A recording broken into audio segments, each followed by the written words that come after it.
在后疫情时代，稻草人现代舞团推出新的舞蹈作品《七体》，希望用艺术来安打人心，带观众朋友做回来看。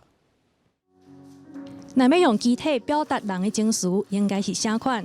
来自台南的稻草人舞团今年推出新的作品《七体 Figure 7》，用看图讲故事的方式，把人对现实生活当中的恶杂甲物质表达出来。观看舞蹈的过程中，大家可能可以对应到自己的生命，可能悲伤，或者是遇到一些困境。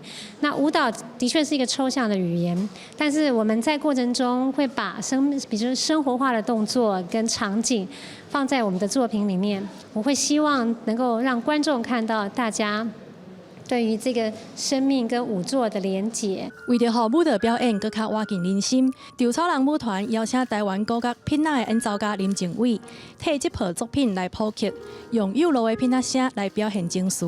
木笛的声响，我们在演奏的时候会认为说，它好像这是小学生吹的声音，但是它其实有很多不一样的声响。那因为它是接电的，所以很容易就可以把这些很细微的东西再提取出来。